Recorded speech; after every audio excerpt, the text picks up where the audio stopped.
sobre a Capela Santo Onofre. Foi uma coisa monumental sobre o patrimônio histórico aqui. O ser imigrante é totalmente diferente do ser turista. Covid, tudo fechado. Que vivência você vai ter do país? Nenhuma. Aquele acidente foi o grande ponto de ruptura. A Europa começou a viver um movimento ali de ódio à imigração. Eles têm uma raiva muito grande da mulher brasileira. Que eu cheguei e as meninas... Ai, eu vou chorar. E aí as meninas falaram assim... Olha, vamos todo mundo tomar café, vem todo mundo tomar café, porque é o último café da Carol trabalhando aqui. Falei assim, tô indo pra Lisboa.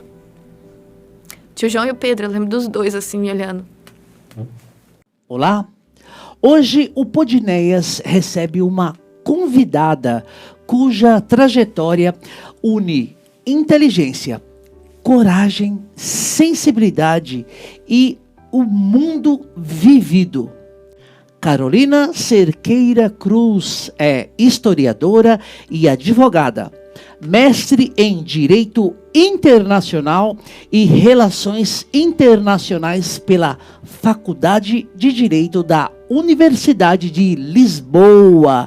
Ela é doutoranda em História do Direito e viveu uma experiência profunda em Portugal. Uma experiência acadêmica, profissional e existencial.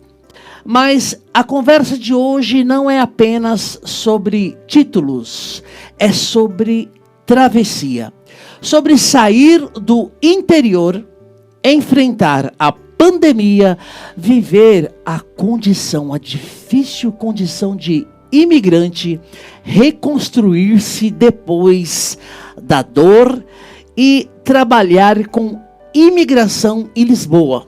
Também e voltar para o Brasil, não como quem fracassa, mas como quem fecha um ciclo e começa outro com muito mais consciência. Hoje vamos falar de estudo, carreira, direito, Europa, história, superação, identidade, cicatriz, coragem e recomeço. Carolina, muito obrigada pela participação. Seja bem-vinda. Tudo bem contigo? Tudo bem, agradeço o convite. Tá aqui. É sempre uma alegria poder contar para as pessoas, principalmente aqui em Araçatuba, essa trajetória e falar um pouquinho sobre como foi ir, como foi voltar, sobre como é ser imigrante. Muito bacana. Eu que tive meu primeiro contato com a sua trajetória linda, tua história de superação maravilhosa, ali na casa do advogado aqui de Araçatuba, 28ª subseção, ali na presença ali da nossa querida Silvia. Ai, querida, aliás, um beijo para Silvia. Exatamente, Silvia, um beijo. E para a Geise. A Geise, a G. Um beijo carinhoso para as nossas colegas colaboradoras aqui na 28ª subseção OAB Araçatuba.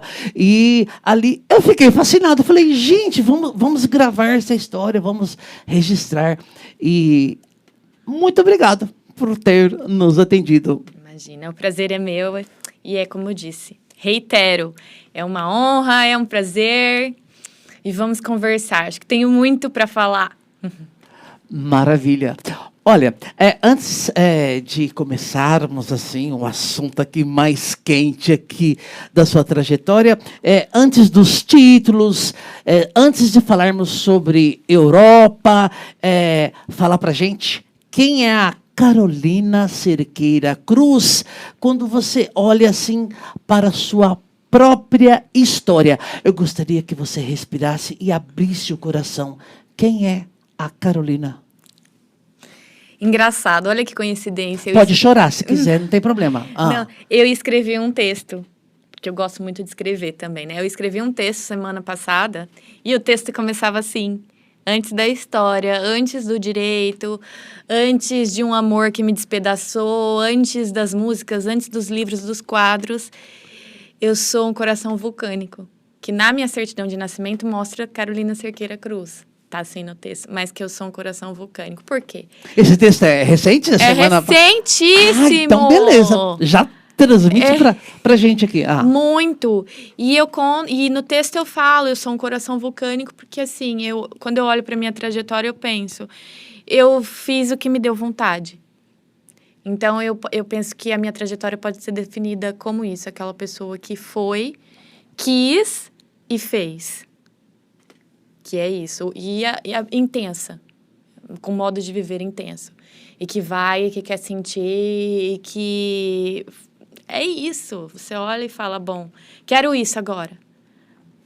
Vou fazer. Mas eu já não quero mais. Então, eu vou fazer. Então, a minha trajetória é toda assim. É toda definida e pela minha liberdade. E a liberdade das minhas escolhas. E as consequências das escolhas que eu fiz. Então, eu sou isso. Esse coração vulcânico e que fez essas escolhas baseadas nas intensidades dele e que tá convivendo com... E depois convive com essas escolhas. Que fantástico. E esse texto foi publicado? É público? É uma coisa Não, sua? eu escrevi muito. Durante muito tempo eu escrevi e não publiquei. Porque eu até... O mais engraçado, olha que coincidência, eu tô impressionada. Porque nesse texto eu falo... Eu sinto um ponto que foi muito assim na minha vida. E falo, eu nunca trouxe isso para público, por quê? Porque ninguém quer trazer os nossos dramas, assim, para o ambiente público. Você não quer trazer ali para lá. Mas você quer falar. Então, se eu brincar, se eu colocar assim, o que é realidade e o que é ficção. Mas na maioria das vezes é tudo realidade. E comecei e publiquei aquele texto. Eu falei, bom, esse vai ser o ponto que agora, o que eu escrever, o que eu quiser, e eu falei, e eu disse, eu quero que as pessoas leiam. Eu vou colocar. Como faz para acessar esse texto? Redes Esse sociais? texto tá no meu Como é que é? Instagram, tá no meu Instagram. Se Então, você entrar fala lá pra agora, você vai gente ver. qual é o seu Instagram. É carolina.c.cruz.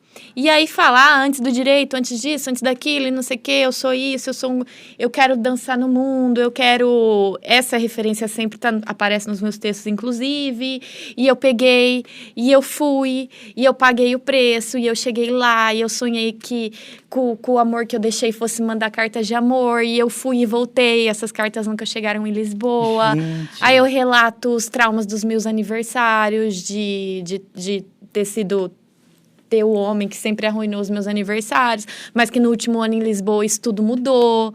E coisas assim pequenas, e que eu falo no texto. As coisas vêm na minha cabeça. E eu escrevo, só que eu não publico, porque eu não quero colocar a minha dor na praça pública. E porque os personagens são conhecidos. Tá. Entende? Aí eu falo assim, os personagens são conhecidos. Então vamos brincar, o que é realidade e ficção. Quem lê, imagina o que foi verdade e o que foi ficção. E assim, eu me preservo os personagens, os meus dramas e as minhas alegrias. É mais ou menos o que tá ali. Mas eu falo, eu voltei, eu sou um coração vulcânico. Eu digo várias coisas ali. Que linda você. Eu vou dar um recadinho aqui para os nossos internautas. Galera, antes de irem lá para a rede social da Carolina e ler esse maravilhoso texto, História da Vida Vivida, Vida Como Ela É. Assista na íntegra aqui e se prepare para uma história fascinante. Assista aqui, compartilhe, comente e depois vá ler esse texto maravilhoso que ela já nos disse que está disponível em sua rede social. Posso passar para a próxima perguntinha aqui? Sim, claro. É assim, aproveitando um gancho, você já se definiu. Um coração, olha que lindo. Um coração que dança no mundo. Então, essa imagem explica certinho quando nasceu para você. Como assim? Um coração que dança no mundo. Olha que bacana. Não é? É forte. Quando Muito, você pega e lê assim, muito. não é? Mas penso que quando eu peguei e me defini assim, eu não senti essa coisa. Hoje eu falo assim, coração que dança no mundo é realmente isso, e me pega e pesa. Porque são as minhas referências, desde pequena. Eu, criança, era música, era disco, e a música traz aquela coisa da dança, né? Sim. Aquela coisa do se movimentar e tal. E devido a essas intensidades que eu falei, eu nunca fui, desde pequena, eu tinha essa coisa até um pouco excêntrica. Eu não queria andar, eu queria dançar. Então, eu queria dançar, e eu estava ali, os discos, a música, eu queria dançar. E depois, eu fui me deparando com coisas que sempre traziam a dança e o mundo. Por exemplo, o Nietzsche. Antes de você voar, você precisa dançar. E aí outras referências, sabe? Se eu não puder dançar, eu não quero estar na tua revolução. Coisas que eu ia lendo, ia pegando e falava assim, mas é a dança, é um movimento. Mas é um movimento com intensidade, não é um movimento andar, isso e aquilo assim, não. Eu vou dançar. E o coração. Por que o coração? Porque eu sou total afeto. Eu sou sentimento. Antes de tudo... A gente volta lá para o ponto inicial. Antes de tudo, eu sou afetos, eu sou coração. É isso. E sempre isso. Eu sempre tenho aquilo, por mais racional que eu seja, sempre tem uma emoção ali que pode estar escondida, eu posso nunca ter dito, pode nunca ter vindo a público, ninguém pode saber, mas sempre tinha uma coisa ali de emoção naquilo. Um sentimento, um amor muito grande, uma rejeição, alguma coisa que sempre me moveu, um sentimento. E, assim, acho que a minha criação também, que foi com muito amor, muito mesmo. De pai, de mãe, de avós, de primas, de tios e de tudo. E para as amigas também aqui. A gente sempre viveu uma coisa de relação de muito amor. Você está falando de aqui. Então, você é natural de... Daqui, Araçatuba. Araçatuba mesmo. Nascida e criada no interior. Que bacana, Araçatuba é interior do estado de São Paulo. Então, assim, eu tenho um roteirozinho aqui, como você sabe, e vou aqui nessa próxima pergunta, mas fique à vontade para responder ou não, ou fazer a repergunta, se fizer sentido. O que sempre existiu, o que havia em Araçatuba que te formou profundamente? Penso que seja isso, o amor. A família, tudo aqui, o amor. E não só isso, as minhas referências. A intelectual que eu sou e que eu consegui, o que eu cheguei lá e eu consegui fazer... Tá tudo aqui. A minha formação, a minha força, a coragem, tudo que eu tenho, tudo que eu fui ali começou aqui e veio daqui. A minha base é aqui. Então, não tenho como fugir. A Araçatubense. Todo mundo brincava. Araçatubense. Onde que fica Araçatuba? E muita gente nem sabia o que era isso. Existe uma cidade. Mas como assim? Você nem parece. Vocês têm umas coisas. De onde você veio? Eu falo, vim de Araçatuba.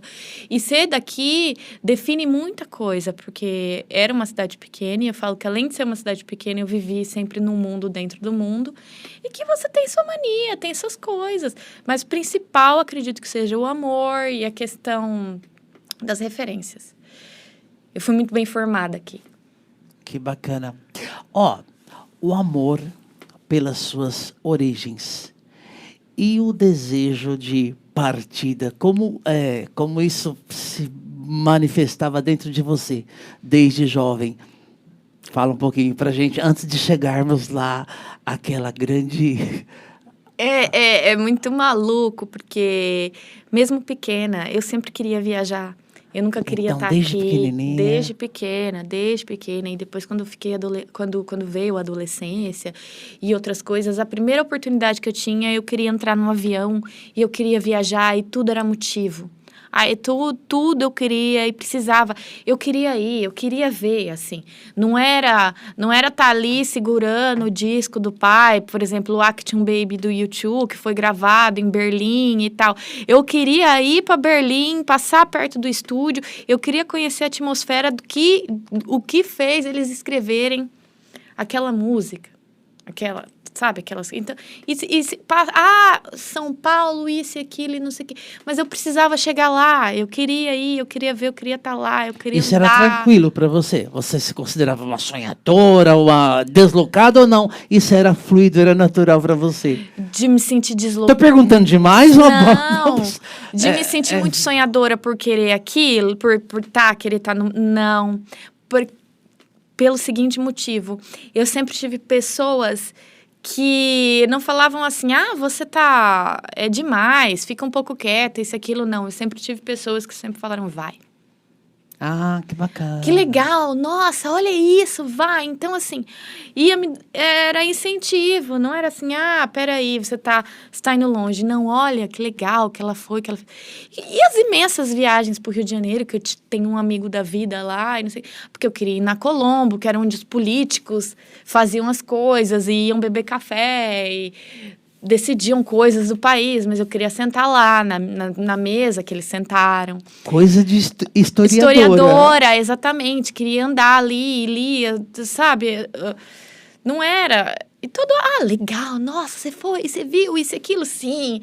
E era o máximo. E a música, como eu sempre fui muito apaixonada por música e tal, eu lembro que o primeiro nesse foi engraçado, porque as pessoas me acharam meio assim, demais. Porque foi o Coldplay, eles lançaram Viva la Vida, que eu fiquei alucinada, simplesmente porque eles estavam falando da Revolução Francesa, né? Cortando a cabeça do rei. E a capa era a Liberdade Guiando o Povo, um dos meus quadros favoritos da vida. E eu falava, eu preciso ir nesse show. E foi uma loucura para conseguir ingresso daquele show. Desculpa, foi no Rio? Morumbi, mas eu já fui ver Coldplay Paulo. No Rio também. Tá. E assim, só que naquela época, imagina, sei lá quantos anos atrás, nem tinha tanto essa coisa de não tinha telefone com internet, que você conseguia localizar a pessoa. Aqui em relação à idade. E eu falei, eu quero ir nesse show, eu vou nesse show, e dei um jeito, tinha uma amiga lá, comprou um bilhete, esse meu amigo também falou, vou também. Só que aí foi uma loucura, porque aí chegava lá, você via na televisão, arrastão em São Paulo, enchente, 70 mil pessoas no Morumbi. E as pessoas aqui, que ainda não tinha muito isso, né, da minha idade, de pegar e ir sozinha pra um show. E eu fui. Ai, Carolina. Que show, hein? Foi. Ai, Carolina, uma estrutura grandiosa, né? Você tá louca, assim. E não sei o que. Do ir sozinha, porque as pessoas ou costumavam ir com o pai ou com mãe, isso, aquilo. Não, eu peguei e fui sozinha com um amigo meu que também pegou e foi sozinha, assim. Foi uma aventura. E aí, depois daquilo, nada me segurou mais. Que bacana.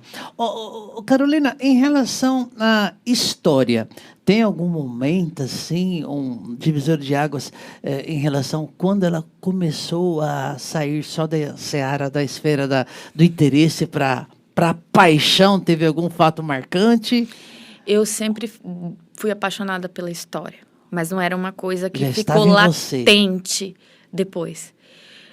Eu queria fazer moda. Queria ter ido para a faculdade de moda.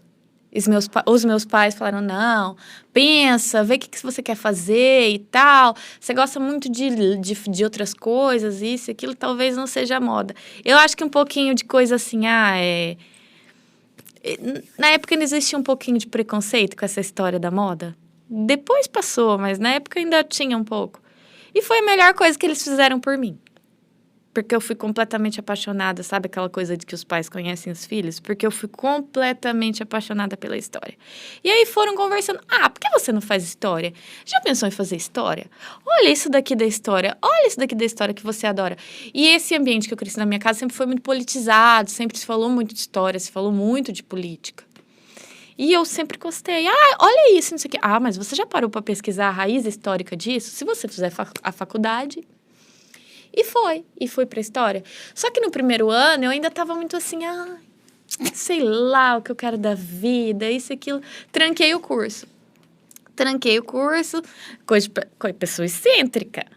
Tranquei o curso e fui fazer um cursinho e tal. Aí eu falei, não, é isso mesmo que eu quero da vida.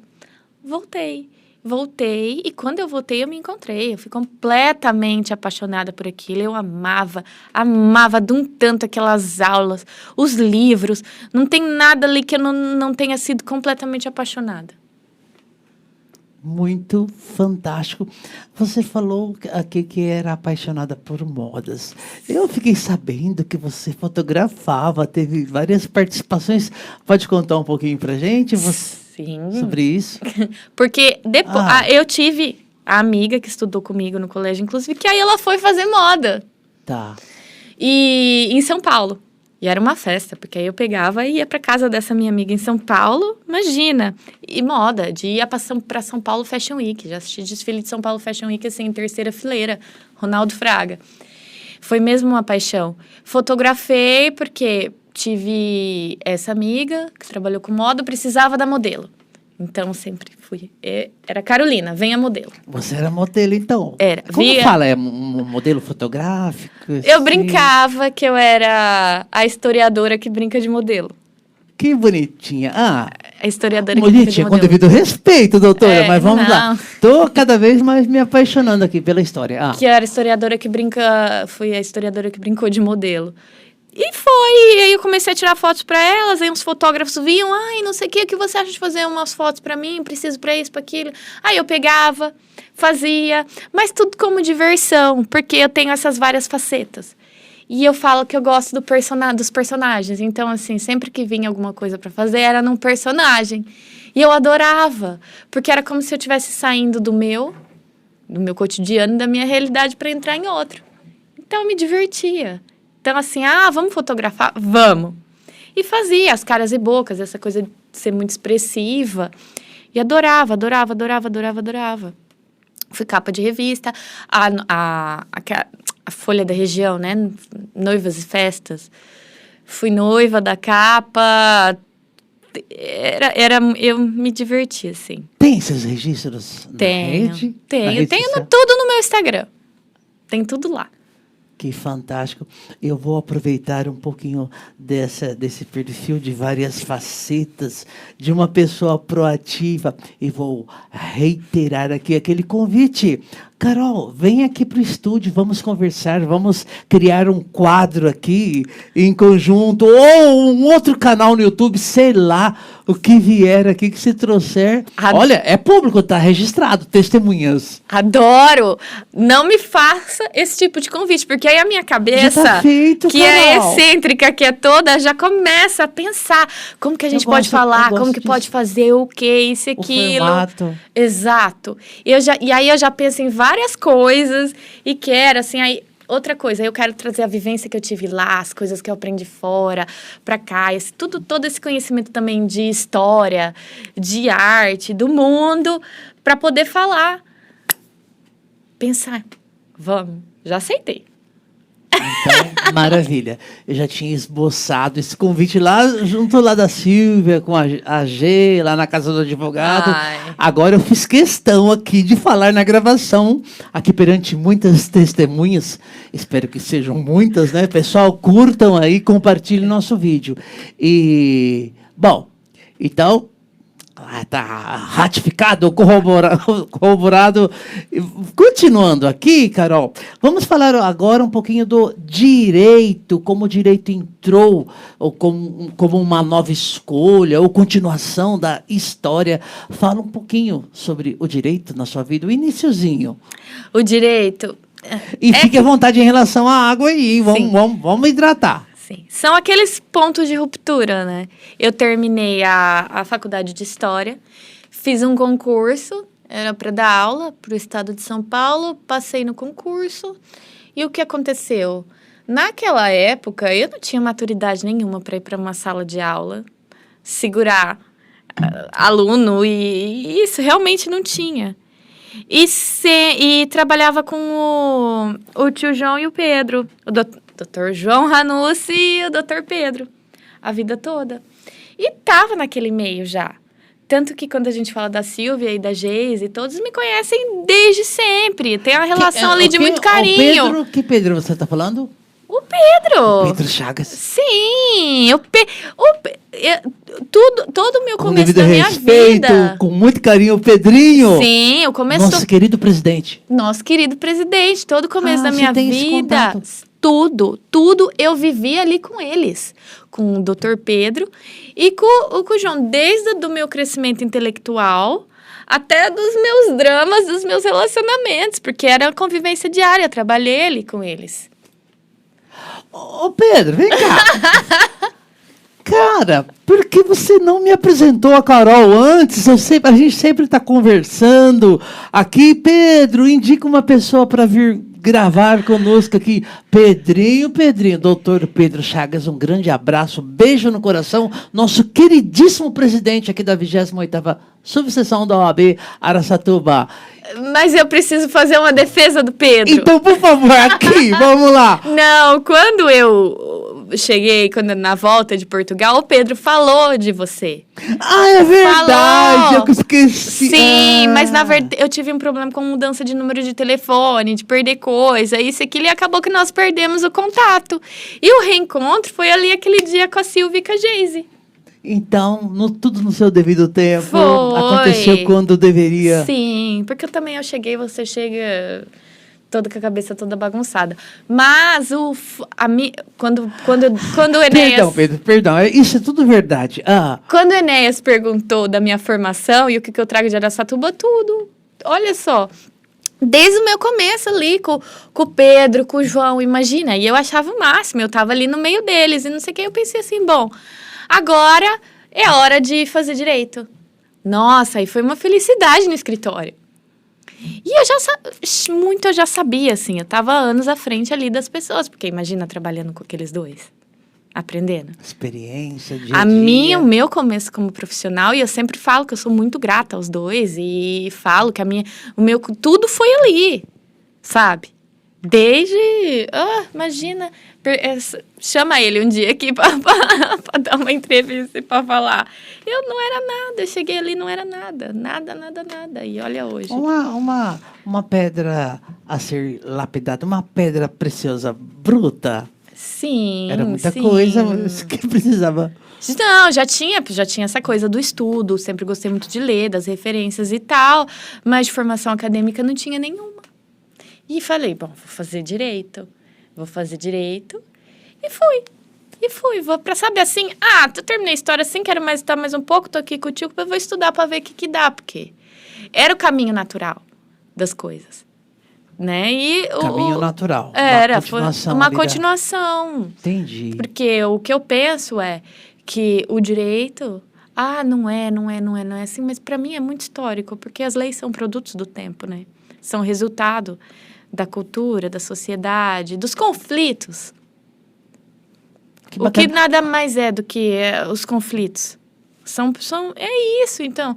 Eu estudava coisas ali e era tão óbvio para mim que eu falava, é isso, mas por quê? Porque acredito que eu já tinha essa parte da história, da sociologia e de tudo mais, ou também por já ter a convivência com eles ali no meio jurídico, mas a história me ajudou muito. Quando eu fui fazendo aquilo, para mim era só a vida tomando o rumo natural dela. Que bacana. Fluido, leve. Seguindo o curso, sim. Então, a Carolina falou algo muito bonito. Gostaria que você explicasse um pouquinho mais para a gente. Você disse, a história ajuda a compreender as sociedades e o direito oferece ferramentas para agir no presente. Como assim? Explica pra gente. A história te faz pensar. Não que o direito não faça, ele faz também. Mas a história, ela te ensina a situar tempo, espaço, sociedade, cultura. Te dá um poder de interpretação, de compreensão, de contextualização, tudo. Só que a história, ela tá mais num plano de ideias e de interpretação e de divagação. O direito, não. Você tem a tese, você tem uma interpretação ali e você tem que atuar na vida real. E tem que fazer isso, produzir um efeito prático. Vamos falar, os ideais da Revolução Francesa na história. Sim, eu vou estudar os ideais da Revolução Francesa na história. Mas depois eu vou pegar a Declaração dos Direitos do Homem e do Cidadão, vou ler ali aqueles artigos, vou entender na lei por que foram escritos daquele jeito, de acordo com o contexto do movimento, da filosofia, da história, da política, mas eu vou depois ver, e aí, quem estava vivendo ali naquela época... Como aplicou esse direito? A pessoa pegou aquilo ali e foi fazer. Ou não foi. Só que o historiador também não julga. Fantástico. E eu acho fascinante. Hoje, depois das duas formações, eu penso que um está muito ligado ao outro. A história também, ela te ensina a questionar, né? Os dois. Eu acho que um completa o outro. Principalmente na minha formação. Bacana. Vamos aproveitar a oportunidade aqui, fazer referência, assim. A pergunta é professora, professores, ou uma referência intelectual que tenha mudado o eixo, ou um divisor de águas aí, se você puder citar. Professora. É, uma referência. Bom, quem me conhece não é segredo para ninguém. Até porque eu brinco e a chamo de inspiração, que é a minha inspiração, que é a Ângela Liberati, professora Ângela. Ângela Liberati? É, a Ângela Liberati, eu falo que ela foi a minha mentora intelectual da vida. É de Araçatuba? Aqui de Araçatuba, sim. Tá. Ela sabe, eu falo. Manda um beijo pra ela. Beijo, Ângela. Tô sempre mandando um beijo pra Ângela, porque foi. Desde a história, nos momentos que eu também pensei em largar o direito, e a Ângela, foi daquela que falou assim, mas você gosta disso, gosta daquilo, não sei o quê, você tem que fazer mais, vai fazer mais, e isso, aquilo, e apresentava o mundo. Eu lembro uma vez que ela falou assim, não sei o quê, você gosta tanto de Revolução Francesa, não sei o quê, você tem que ir logo para Paris, sabe, umas coisas. E não só de intelectual, de teoria, de me ensinar. Olha, você vai ler isso, você vai fazer isso, você vai fazer aquilo. Agora eu tô fazendo a minha dissertação do doutorado e eu fui parar lá na casa dela. Eu tenho a minha orientadora em Portugal, que é incrível. Inclusive, tive uma sorte enorme, professora Suzana. Maravilhosa, sim, diva também. E ela que me escolheu. O maior privilégio do mundo. É pela faculdade lá? De da Direito. Universidade Sim, de Lisboa. Mas eu fui outro dia na casa da Ângela, isso, aquilo, e ela me olha, e ela já sabe o que eu vou gostar, o que eu vou desenvolver, o que eu vou fazer. Em 2018, a Ângela me deu um maior presente, que foi uma pesquisa que eu desenvolvi aqui sobre a Capela Santo Onofre. Eu desarquivei processos. Eu lembro, na época, eu nem tinha OAB, porque ainda estava fazendo direito. O Pedro foi desarquivar os processos para mim no fórum, pegar os processos para eu fazer uma pesquisa. Foi uma coisa monumental sobre patrimônio histórico aqui. E fui apresentar isso... Desculpa, sobre a capela, como é que é? Santo Onofre.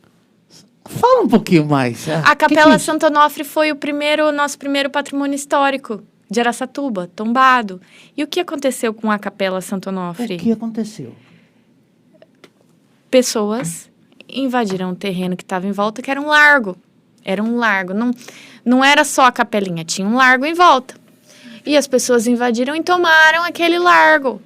E fizeram ações de usucapião num bem público tombado. Onde fica localizado isso em Araçatuba? Hoje fica ali na Avenida Mário Covas. Mário Covas. Sabe, é uma capelinha que tem ali na salvo engano o meu nome da avenida, que agora me faltou. Sim, mas a primeira Capela Santo Onofre que a gente teve foi onde é ali a matriz. Tá bom. Se quem quiser ler minha pesquisa, está disponível. Como faz? Eu posso enviar, eu acredito também que pelo nome a pessoa consiga acessar na internet, mas quem quiser e tiver interesse é só falar comigo. Se der certo, a gente pode deixar nos comentários dessa gravação aqui um link, né, para o acesso dessa pesquisa. Fala um pouquinho mais dessa pesquisa. Na época foi uma... Eu desarquivei processos. Eu fui não era só uma pesquisa. De tombamento ou não? Da ocupação? Não de tombamento, mas eu tive que analisar toda a legislação. Comecei lá aqui no Brasil para chegar na de Araçatuba, legislação de proteção de patrimônio histórico, de cultura de Araçatuba. Para entender que, voltando para o processo, para a capela, esse lugar foi tomado por particulares que fizeram ação de capião e o judiciário aqui concedeu em um bem público tombado. E a capelinha hoje ficou um lugarzinho assim pequenininho. Mas, enfim... Não é nem coisa... Não, mas é muito interessante. Que eu fico até meio assim de ficar falando, porque, né, tem pessoa lá, a pessoa teve o direito, o juiz deu, isso e aquilo, e ninguém vai mexer nisso mais. Não se discute, né? Não se discute, judicial. mas não foi isso que eu quis... O que nós quisemos colocar no trabalho, e essa pesquisa, esse presente que a Ângela me deu, foi a questão do descaso com o patrimônio histórico. Não só aqui, mas no Brasil. E esse trabalho foi selecionado para ser apresentado em Coimbra. E eu e a Ângela e o professor Renato fomos para Coimbra, em 2018. Eu e ela apresentamos esse trabalho lá em Coimbra. Então, assim, a Ângela tá no começo de tudo, não só no começo, mas até hoje. Ângela, o que eu faço com isso? Não, Carolina, olha, eu acho que você vai gostar mais de falar da soberania, vai na Paz de Westfália, vai não sei o quê, vai no Tratado de não sei o quê, não sei o quê, não sei o quê, não sei o quê. Meu Deus, é isso, Ângela. Aí volto pra casa. Desculpa se eu me perdi. A Ângela é portuguesa? Não, a Ângela é daqui. A Ângela é brasileira, sim. A Ângela foi coordenadora do curso de História. Ah, tá. Hoje a Ângela dá aula na FEA. Na FEA, que bacana. Ô, Carolina, agora vamos para um ponto assim muito mais sensível. Pois não. Ah, não, eu preciso falar de mais um professor. Manda do professor ver. César, da História. Uma vez eu fiz uma prova.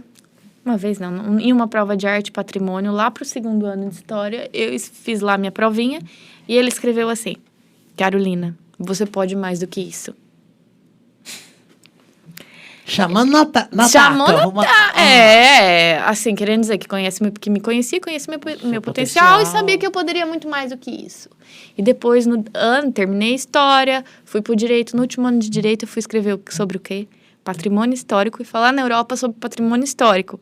A primeira coisa que eu tinha na cabeça era aquela provinha que ele escreveu: Carolina, você pode mais que isso. E o mais engraçado, meu pai tem guardado aquela prova e em vários momentos lá em Lisboa, quando eu chorava, falava, não consigo. Ele mandava assim, a foto da prova: Carol, você pode mais que isso. Carambolas, que bacana. Contagiante aqui. Carol, você tem, como a gente disse no início, formação ali em Lisboa, né? No tocante ao direito, o mestrado é de lá, né? O mestrado é lá e o doutorado eu estou fazendo lá. Então, você não foi somente pura e simplesmente estudar fora, você foi num momento que o mundo inteiro parecia estar recuando. Nós estamos falando da pandemia, foi esse período que você... se atreveu, sei lá, digamos assim, criou coragem. Então, como surgiu a coragem concreta mesmo de eu vou para Portugal? Conta pra gente como é que foi essa transição. Fique à vontade. Foi mais uma vez a vida acontecendo. Sim. O professor Renato, que estava, inclusive, nesse congresso... lá em Coimbra, nós estávamos um dia num museu, num almoço em um museu, e eles dois, ele e a Ângela, falaram, quando tiver candidatura, eu acho que você deveria fazer para o mestrado, porque assim, todo mundo sabe, você Araçatuba é pouco para você, Araçatuba não te cabe, você tem que viver aqui, você tem que viver na Europa. Você pode muito mais. Isso é o que eu digo. Eu sempre tive as pessoas aqui, a minha formação é tudo aqui, porque as pessoas aqui sempre vai, assim. Eu acho que eu fui a que todos acreditaram. Porque não tinha um professor, não tinha um nada, e você tem que vir morar aqui. E o Renato, ela tem que vir morar aqui. E eu já tinha viajado muito, já tinha ido para a Europa, e desde a primeira viagem, em 2014, eu falava, um dia eu vou morar aqui, um dia eu vou ter essa vida. Por que Portugal? Por quê? Por conta da faculdade. E aí, o que se passou? O professor Renato Freitas, que era o coordenador do direito, telefonou. Olha, Carolina, tem a Lara aqui, que foi para Lisboa, voltou e tal. Por que você não vem conversar com ela sobre a candidatura do mestrado? Eu peguei e fui. Aí ela, Carolina, isso e aquilo. Eu fui, voltei, não fiquei. Fui só para fazer a fase de aula. Estou escrevendo a tese daqui, mas é assim. Quando abrir a candidatura, vai e manda. Falei, legal. Abriu a candidatura. Tá bom, legal. Vamos pensar, se eu passar, assim, se eu passar eu vou, já sempre queria já morar lá, tinha uma coisa assim, vamos ver. Pra quem ia a shows lá, pra capital, pra longe, mas dentro do país, já estava meio que preparada, amadurecendo a ideia de lançar altos voos. E eu já tinha em 2018, nesse congresso, passei vários dias em Lisboa, já tinha viajado, assim. Como você gosta de falar, a vida acontecendo, desde sempre. Sempre! Desde essa primeira viagem para Paris, acho que foi em 2014, que eu quero morar aqui um dia. E ficou. Sabe as coisas? Fica. E nunca sai da cabeça. Aí a Lara, Carolina, abriu candidatura. Manda seus documentos. Olha, tem que mandar isso e aquilo. Só que isso foi lá para março. Abril de 2020. O que estava acontecendo em março e abril de 2020? Estourando a pandemia. Covid. E a universidade abriu a candidatura. Eu falei assim, bom, a universidade abriu a candidatura, esse negócio de Covid aí vai passar, não vai durar. Eu falei, vou gastar aqui um pouquinho, porque ainda tinha que apostilar todos os documentos para poder mandar, tinha que fazer todo um filme lá para conseguir mandar essa candidatura. Era caro. Aí, como veio a pandemia, o euro foi 7 por 1. E tá. Aí eu falei, mas vamos colocar ali, vamos ver o que a vida fala sobre isso. Se tá vindo essa candidatura, é porque vai, né? E o mais incrível, assim, aí passei. Foi aprovada. O mais incrível é assim, várias pessoas se candidataram. Como? O mundo tá caindo, assim, uma pandemia e todo mundo ali. Só que, lógico, né? A maioria das pessoas que estavam se candidatando ali tinha muito europeu mesmo. Tinha né? Muito mais fácil a mobilidade de você pegar e sair de um Brasil, né? Numa pandemia. Ainda mais o que aconteceu. E eu peguei, assim, passei. Aí na hora que eu passei, eu falei assim, tá, fechou. Aí fechou tudo. Espaço aéreo, não tem nada mais, acabou. Aí o sonho quase morreu, então. Consulado. Não, o sonho não morreu. Porque tinha acontecido uma coisa na minha vida pessoal que me motivou muito. Eu também sou muito motivada por isso. E eu falei assim, agora eu vou embora dessa cidade. Agora eu vou, nem que se for com tudo, eu vou embora dessa cidade. A vida acontecendo. Se em algum momento você será, a vida te empurra. Olha aqui, eu falei, não, agora eu vou sair dessa e eu vou sair, e eu não vou sair daqui, eu vou sair do país, porque já estava tudo encaminhando para aquilo. Tem uma música da Taylor, que eu até cantei nesse dia de ruptura, que fala assim, que um dia, vou falar a tradução, um dia eu vou estar vivendo numa cidade grande e antiga e você vai ser só cruel, mentiroso e patético. E eu cantava aquilo e fazia daquilo uma oração. A tradução da música? É uma tradução. Someday I'll be living in a big old city.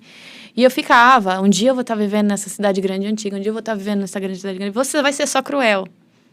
Mas enfim, não vem ao caso. Não, tudo vem ao caso, é muito legal. Fique à vontade. Porque, não. E o que aconteceu? E aquilo me motivava. Eu falava, não, o sonho não acabou. O sonho não acabou. O sonho não pode acabar. Vai abrir. Vai vir alguma coisa que vai acontecer. O sonho não pode acabar. Eu tenho que ir agora. E outra coisa que eu também pensava. Eu tô na idade de ir. Sabe por quê? Porque, eu sei que pode parecer tarismo que eu vou falar, mas não. A disposição que você tem para viver certas coisas, quando você é mais nova, é muito maior. De encarar os desafios disso, daquilo. É o corpo, é a cabeça, é tudo, assim. Se eu não fosse naquele momento também, quando? E eu falava, se eu não for agora, quando? Eu já adiei demais, já fiz história, já fiz direito, já isso, já aquilo, eu preciso ir agora. E eu tenho que ir agora.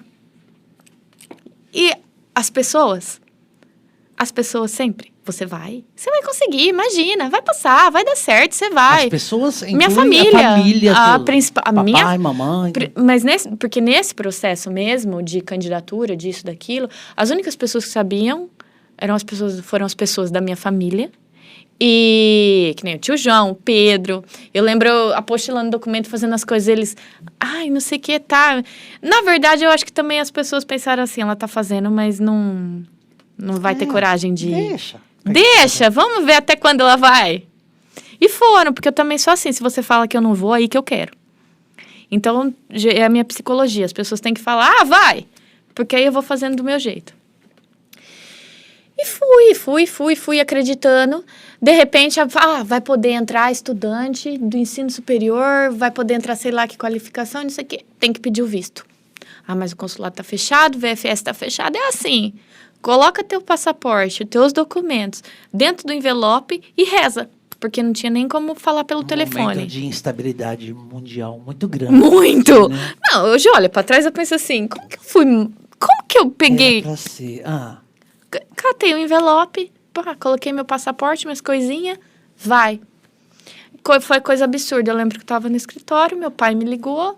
Olha, chegou um envelope aqui, parece que é teu passaporte que tá dentro. Abriu o visto. Aí eu falei, não. Eu tenho que ir. Agora vai ter que esperar abrir o espaço aéreo. Abriu o espaço aéreo, teve uma vaga, não sei o quê. Tem que comprar passagem. Aí desmarcava a passagem, aí não tinha passagem, aí isso, aquilo, não sei o quê, uma confusão. Aí Covid, aí quarentena, aí todo mundo chora. Aí você se arrepende. Aí chega na semana, aí você fala assim, o que eu tô fazendo?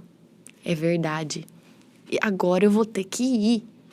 Agora eu vou ter que largar isso aqui com 2 malas, trabalho.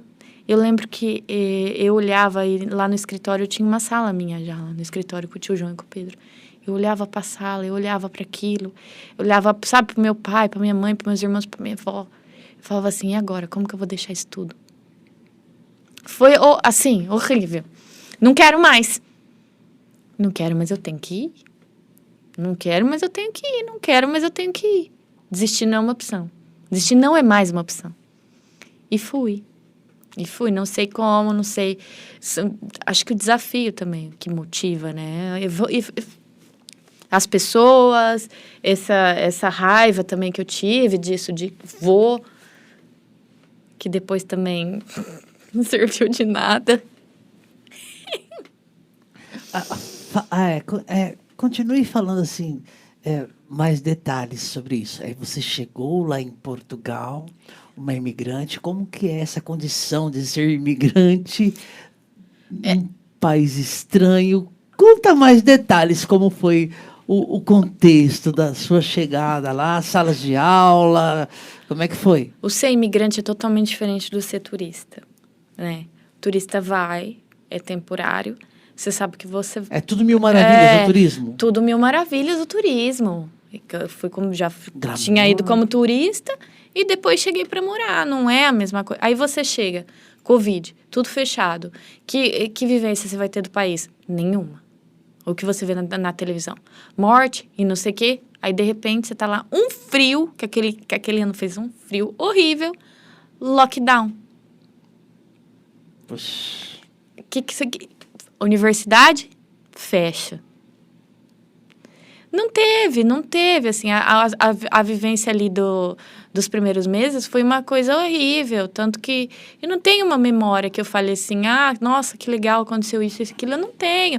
Acho que a primeira memória que eu vou ter, assim, legal, tô aqui, não sei o quê, foi quase um ano depois, porque aconteceram muitas coisas e na hora você tá sobrevivendo ali, você tá tentando se encaixar, você tá tentando ver o que você vai fazer, você tá vendo qual parte tua você vai esconder para as pessoas te aceitarem, porque aí vem muito disso também, a brasileira, é isso, aí você tem que colocar várias coisas que você é na caixinha. Por exemplo, como eu gostava muito de arte, de cultura, eu soava para as outras pessoas, não no meio da universidade, isso não, mas para as outras pessoas, para os outros brasileiros que você conhecia, para os outros, como arrogante.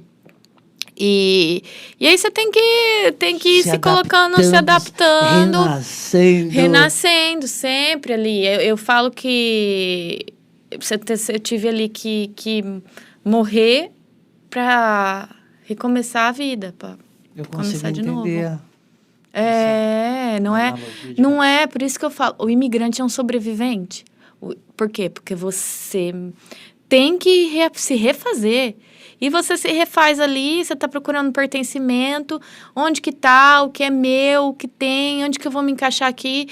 E você demora muito, porque no meu primeiro ano eu não pude ser. Eu fui poder ser depois. Você tinha um planejamento financeiro para... Desde essa primeira viagem para Paris, lá em 2014, eu sempre falei, um dia eu vou querer ir embora, um dia eu vou querer ir embora. Já começou a se preparar. Sim, ou então assim, eu quero morar sozinha e tal. E sempre fui poupando dinheiro, isso e aquilo, para um dia fazer alguma coisa da minha vida. E esse dia chegou. E foi, mas o planejamento financeiro que você tem, que é para durar tanto tempo, numa época de pandemia, dura menos. E aí você acha que com tanto tempo você já vai ter um emprego. Não, não vai. Porque o mundo está caindo. Ninguém vai te contratar. Só que aconteceu comigo. Com 1 ano. Porque eu também me dava esses prazos mentais. Se em 1 ano eu não estiver trabalhando na minha área e não estiver fazendo isso, aquilo e não sei o que, eu vou embora. E foi com 1 ano. 3 dias antes de dar 1 ano em Portugal. Que eu fui aconteceu? Contratada para trabalhar na empresa que eu trabalhei 4 anos. Mas não tenho como... Não tem, assim... Ser imigrante é totalmente diferente de ser turista, primeiro ponto. As pessoas saem daqui e falam, vai ser uma maravilha Portugal, porque fala a língua. Não, já a primeira barreira que tem é você fala brasileiro. Você é brasileira. Mas, com o tempo, você vai aprendendo. Aí é o processo de se refazer, se reconstruir e se fazer tão forte que certas coisas não vão mais te afetar e você vai continuar sendo quem você é. E aí você conhece pessoas. E a partir do momento que você se coloca no mundo desse jeito, as pessoas que estão na tua energia, que são assim, elas vão aparecer e elas vão estar com você. E foi o que aconteceu, porque aí depois eu conheci pessoas incríveis, maravilhosas, que foram as minhas pessoas da vida lá e que eu tenho para hoje, que assim, que eu quero ir visitar e que eu que eu choro de saudade, que tenho as amigas e tem uma inclusive que veio embora para São Paulo também, que eu já fui visitar. E é isso. E aí a vida acontece, mas tanto que a minha experiência acadêmica ali foi totalmente comprometida. Foi uma tragédia. E eu falei assim, o que eu tenho que fazer? Eu tenho que fazer vou fazer aqui um doutorado agora, porque eu vou mudar a narrativa. Eu vou rir naquele lugar que eu tanto chorei. E foi isso, foi uma coisa assim. Sempre gostei de estudar e sempre quis ter essa carreira acadêmica. Mas naquele momento, o doutorado foi, tipo, aquelas raivas que me motivam. Foi como uma vingança. Bom, aquilo ali foi horrível. Então, agora, eu vou ali, eu vou fazer como a intelectual que eu sou, eu vou colocar tudo que porque eu já não estou mais naquela condição do imigrante que está se refazendo. Eu já tenho uma estrutura. Eu já tenho outra vida. Porque, Inés, vou te falar uma coisa, é muito difícil. Você sai, você não tem mais a família, você não tem mais seu lugar de conforto, você não tem mais nada. Sozinha. E aí você tá numa universidade com professores que te cobram como se você estivesse vivendo sobre as mesmas condições dos demais ali. Mas eles não têm culpa, eu que quis ir. E da mesma forma que eles estão cobrando aqueles, eles estão me cobrando. Só que eu não conseguia reagir. Porque eu tinha uma vida aqui também que foi muito preparada para mim. Foi muito feita. Olha, nós falamos do Pedro, falamos do João, falei da Ângela, falei do professor César. Falamos da minha família, de várias pessoas. Então, querendo ou não, aquilo... Você ter aquela certeza que você tem... Que você é amada, que você é isso, que você é aquilo, te faz muito forte. Uhum. Agora, você tá lá, você tem as pessoas aqui te segurando. Porque o que eu falo que me segurou lá há muito tempo foi aqui. Foram as pessoas aqui. O alicerce. O alicerce, sim. O que me fez aguentar muito lá foi aqui. Eu falo, o que me segurou foi o Brasil. Durante muito tempo. Mas eu não conseguia, eu não reagia, eu não conseguia. Eu queria estudar e a cabeça ia para outro lugar. A cabeça ia para outro lugar. Eu ficava, o que eu tô fazendo aqui? Por que eu vim agora? Tudo que eu idealizei não vai acontecer, não tá, entendeu? Mas já estava começando, né, tua trajetória. Mas eu não tenho paciência também. Eu quero assim, eu invento. Tem que ser assim. E a vida não tá nem aí pro nosso planejamento. Entende? Eu planejei que eu queria que fosse assim, tá? Não. É o processo, sabe? Você tem que primeiro ali, vai doer, aquela lagarta que vai se tornando borboleta. Mas você tem que viver isso aqui para depois as coisas acontecerem. Não é assim, não tem elevador, você tem que subir as escadas. Isso serve para tudo em nossas vidas, né? Mas você precisa ir lá para aprender. Porque aqui eu não aprendi isso, não. Porque aqui era tudo muito fácil. Aqui você é Carolina Cruz. Lá você é imigrante com título de residência. Depois não. Depois lá eu também fui a Carolina Cruz. Mas no começo não. Carolina Cruz, você disse assim, eu estipulei um prazo aqui, aí terminando esse prazo, aconteceu essa oportunidade de trabalho. Que trabalho é esse? Fala pra gente. Eu trabalhei na primeira agência migratória de Portugal, no departamento jurídico. Pensa, uma imigrante trabalhando com imigrantes. Por quê? A pessoa chega, a pessoa precisa dos documentos. E o meu departamento, que era o jurídico, cuidava dos processos de autorização de residência, reagrupamento familiar, as residências dos profissionais altamente qualificados. Portugal sempre teve a Europa como um todo sempre teve uma deficiência muito grande em profissionais da área de tecnologia, né, que são os altamente qualificados. E aí trabalhava não sei se posso falar o nome, pode, né? Trabalhava para as grandes empresas de tecnologia de Portugal. Então, esses profissionais precisavam vir. Então, a empresa cuidava de tudo, desde aqui até a chegada lá, e o jurídico ficava com isso, autorização de Você residência. trabalhou enquanto advogada? Sim, eu tive legal. a Ordem dos Advogados Portugueses. Também foi... Fala pra gente, como que foi esse processo?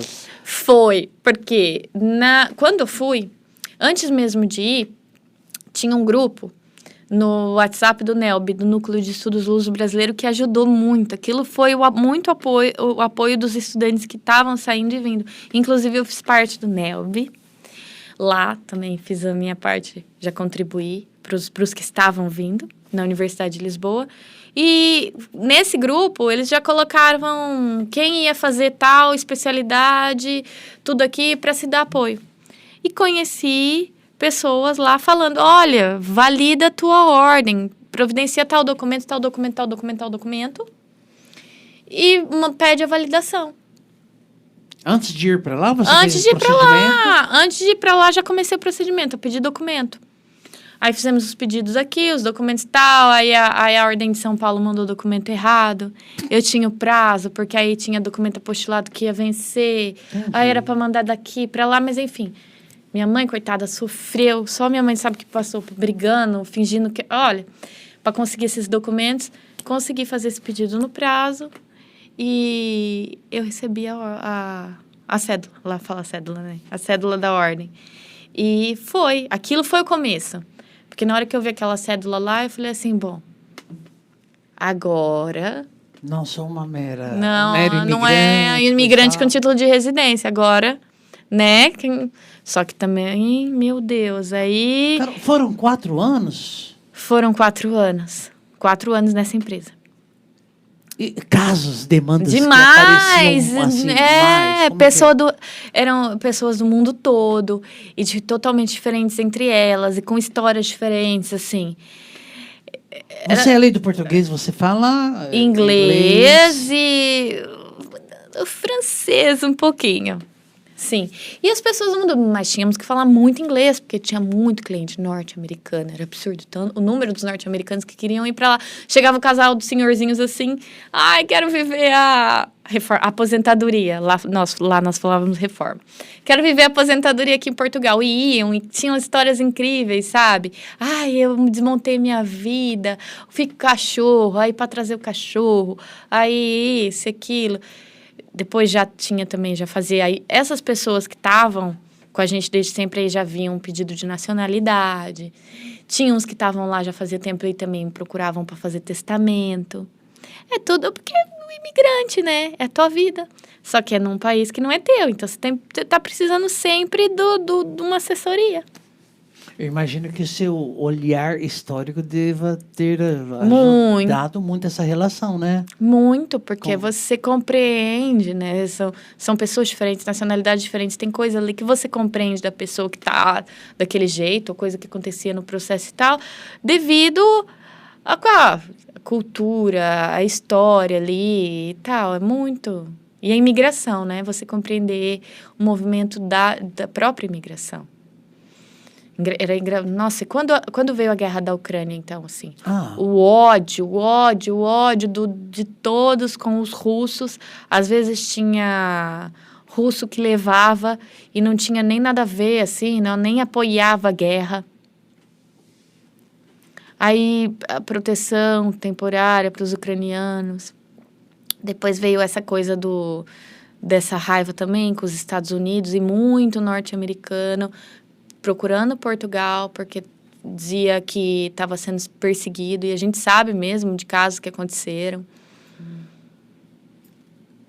É uma loucura. É uma loucura porque você está ali, você está no centro de tudo.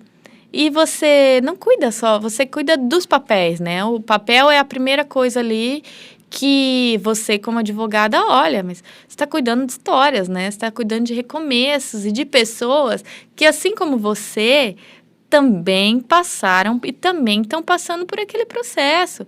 Tem gente que chegava ali cheio de sonho e virava e falava assim, 3, 4 meses depois, procurava a empresa, olha, eu preciso fechar a empresa, eu preciso que você faça isso sobre o meu NIF, porque eu preciso ir embora.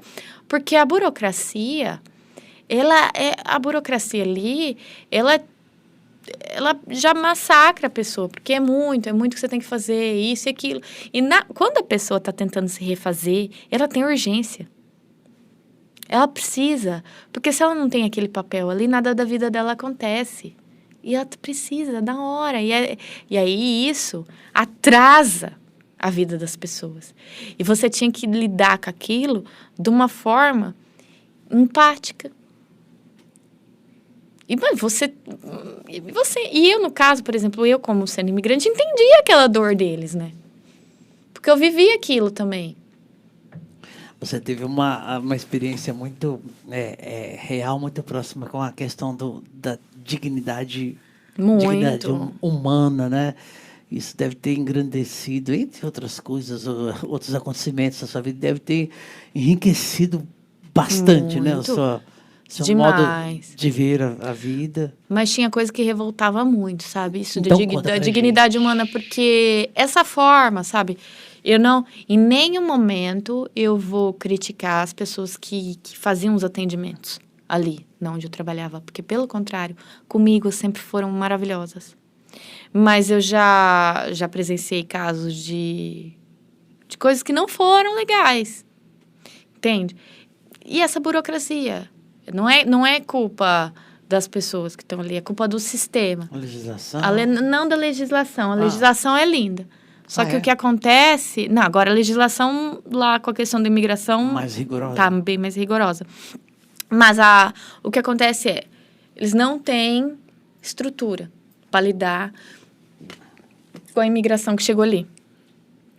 Não tem. E aí as pessoas ficam sem atendimentos, ficam sem documentos, horas, aí é sistema deles que não funciona. E faltou, pelo menos ali em vários pontos que eu vi, faltou muito um tratamento digno com os imigrantes. Era assim, venha, nós precisamos de você, precisamos do seu dinheiro, porque o nosso sistema, a nossa segurança social já não aguenta, porque precisa do imigrante para trabalhar, porque também não tem quem trabalhe. De todo tipo de imigrante ali, eles queriam. Só que aí depois eles não davam um suporte, sabe? Um reconhecimento. Um suporte mesmo, assim. Olha, esse aqui vai ter agendamento tal dia, porque você vem com visto, só que para você ter a autorização de residência, você tem que ter um agendamento numa loja da AIMA, que é o antigo CEF. Aí eles mandam visto sem agendamento, aí a pessoa não consegue marcar, tal. Depois de muitas críticas, aparentemente parece que isso tem melhorado. Mas teve momentos ali que foi muito difícil trabalhar com aquilo e fazer.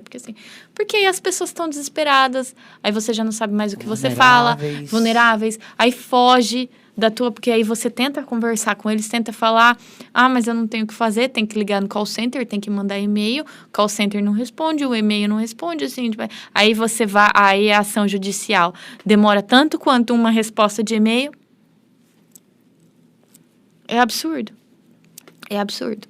Mas da mesma forma que é absurdo, assim, eu tive uma vivência que eu levo pra vida ali. Eu falo que era interessantíssimo você conversar com essas pessoas diferentes e você lidar com culturas e histórias de vida e mundo. E o mais engraçado é que muitas pessoas tinham um repertório incrível, sabe, para conversar. E eu, como sempre gostei disso, de conversar de arte, disso, daquilo, não sei o quê, adorava. Desde conhecer pessoas que trabalharam com moda, que teve um que falou uma vez que mexeu até nos figurinos de Gossip Girl, que foi uma série minha favorita, um senhor que voltou porque eu tava com colar, ele reconheceu que era de tal marca, até pessoas totalmente assim, ai meu Deus, olha, eu vim pra cá porque, sabe, é muita coisa. Agora eu não vou lembrando de cabeça, mas teve muita coisa que me marcou. Carolina, falando em muitas coisas que te marcaram, teve um acontecimento muito forte ali, né, durante a sua vivência, a sua caminhada ali na Europa. Se quiser falar, se puder falar, eu gostaria de saber um pouquinho a questão do acidente. Contextualiza pra gente. Eu falo porque eu não tenho mais problema com isso. Eu falo que aquele acidente foi o grande ponto de ruptura, porque eu cheguei em Portugal e falei, comecei, larguei, não tinha vontade de viver, vagava, isso e aquilo. E, de repente, eu acordei um dia num hospital. Dentro da ordem cronológica, contextualizando. Isso foi em abril de 2021. Você estava lá há quanto tempo, mais ou menos? 6 meses. Foi antes. Foi, antes de tudo. Antes. Vamos contextualizar. Eu acordei no hospital. Você não pode beber. Tô com fome, não pode beber água. Olhei toda.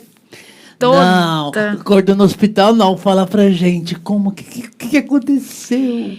O que aconteceu? Eu perguntei. Aí ele, você não pode nem beber água, só pode beber água, não pode comer. Você sofreu um acidente, ficou uma mancha na sua cabeça, pode ser que você entre em cirurgia desse jeito.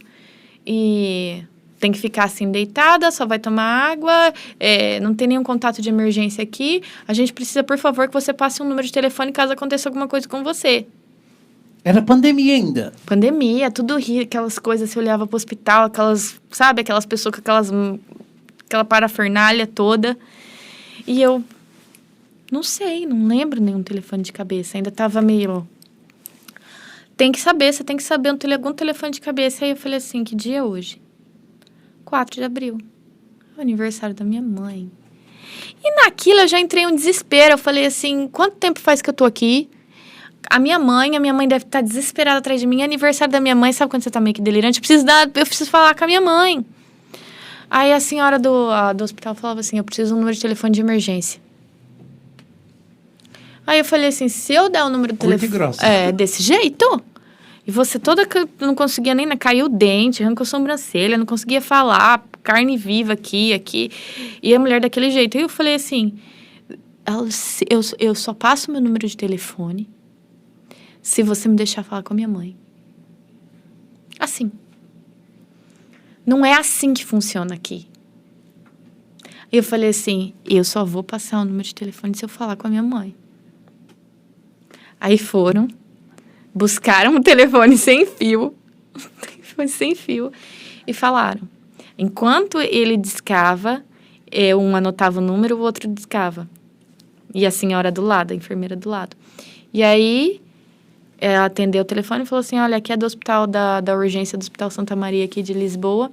A tua filha tá aqui, teve um traumatismo craniano. Que notícia A tua filha tá horrível, aqui, teve um traumatismo craniano. Fala desse jeito, um traumatismo craniano. É assim, bateu a cabeça. Teve um traumatismo craniano. E eu assim no telefone, mãe! Já dei um grito. mãe ia morrer do coração. E de fato morreu. Porque ela ficou tão nervosa que o telefone dela ficou todo arrebentado. Derrubou o outro, porque ela tava com o celular na mão e só lembrava o telefone fixo de casa, né? Assim. Aí me deixaram, porque senão ali eu ia levantar, eu ia arrancar as coisas, aí eu ia fazer o que for até falar com a minha mãe. Aí eu falei, mãe, não sei o que e tal, e falando meio assim e tal, Carolina, isso e aquilo, não sei o que. Aí já tomaram o telefone. Mas assim, minha mãe já tinha me ouvido falando. Menos mal. Aí a minha mãe já tinha... E aí voltaram, foram pra lá, com o telefone, não sei mais o que falaram pra ela.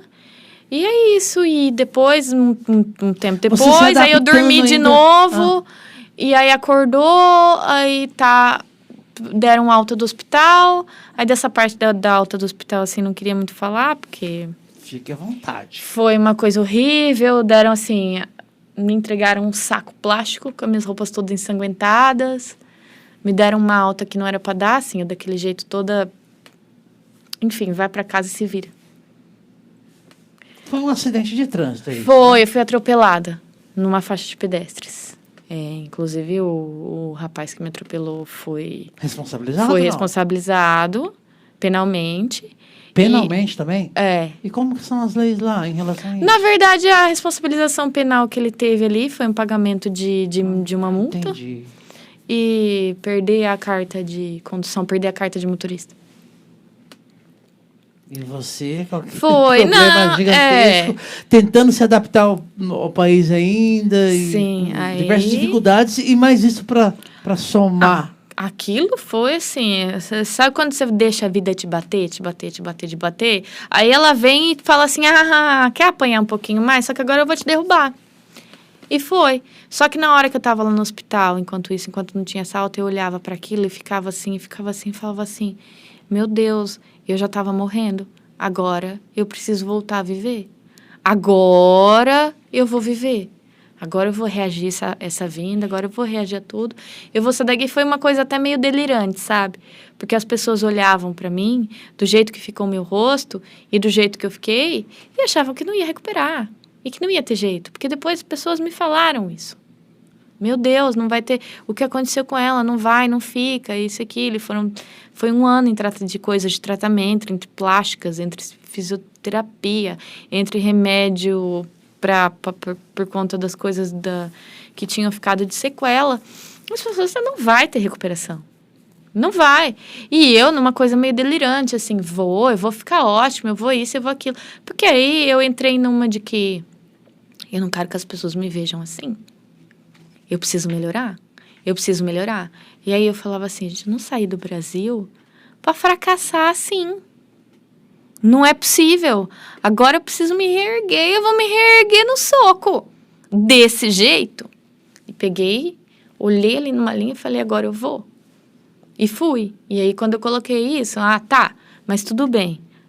É válido voltar para trás. Se em um ano eu não estiver trabalhando na minha área, não acontecer isso, aquilo, não sei o quê, eu pego as minhas coisinhas e vou de volta. Porque eu acho que eu já apanhei o suficiente desse país para aprender. Foi o que eu falei, porque eu pensei. E volto para trás. Só que aí aconteceu o emprego. E nessa do acidente, assim, eu tive que reaprender muita coisa, porque a minha identidade eu validava muito por duas formas aqui, né? Tanto pela beleza, que eu me achava, assim, muito, rosto, isso e aquilo, e não sei o que e tal. Tinha uma coisa obsessiva com o meu rosto. De boneca, e disso e daquilo. E, de repente, pá! O acidente mexeu mais foi com o rosto. Então, deixa eu te perguntar, assim, um acidente assim, o que quebra primeiro? É o corpo, vaidade, rotina, o que? Sensação de invencibilidade? O que um acidente desse tipo quebra com a gente? Eu nem sei o que quebra primeiro, quebra tudo. Quebra tudo? Tudo, porque você se olha naquela situação... E você fala assim, meu Deus, como a gente é frágil, como a gente não é nada. Mexeu bastante contigo. Mexeu. E como você não controla nada. Nada. Você não controla nada, assim. Uma vida, você nem suportava com essas coisas. Meu rosto não pode ter isso, meu rosto não pode ter aquilo. E de repente você olha, pum, tá daquele jeito. E aí eu tinha muito também a validação pelo intelectual, porque eu era que escrevia, eu era que pesquisava, eu sempre fui a que fez isso e aquilo, e eu num país que não era o meu, vivendo aquela situação de imigrante isso e aquilo, o meu rendimento intelectual, que era aqui, foi para cá. Você não tinha vontade. E aí eu olhava naquela época do acidente e falava assim, gente, o que eu fiz comigo? Mas agora eu tenho que renascer? Mas agora eu tenho que renascer? Mas agora eu tenho que renascer? Agora eu tenho que ir, agora eu tenho que fazer. E por mais maluco que pareça, aquele acidente me deu força. Que interessante. Foi, mas foi eu reaprender também a me olhar. Demorei muito. Muito, muito, muito. Até hoje, de vez em quando, assim, eu sabe? Muito. Aproveitando o gancho, você escreveu: Minha dança é da vida contra a morte. Pois é, porque são várias mortes. Eu já nem... Esse eu não me lembro se fui eu que escrevi, algum que eu incorporei no... Exato. Entendi. Já não sei. Mas por conta das várias mortes, né? Dos vários renascimentos e da coisa física também, né? É um corpo que tá doendo. É um corpo que tá despedaçado e é o corpo que precisa. É o corpo que tem que ir. Vai, eu vou, e levanta e faz, apesar de tudo. E, assim, as pessoas olham para mim e falam, Carolina, como que você não voltou para trás naquele momento? Nossa, acho que qualquer um voltaria, sim, né? A maioria das pessoas. Sim. Graças a Deus que não voltou. Não voltei. Mas eu não queria ter essa sensação de fracasso. Não queria que as pessoas aqui me vissem daquele jeito. Aí tem aquela questão da vaidade, porque eu fiquei uma coisa deplorável, horrível. Então, eu não queria que as pessoas me vissem daquela forma.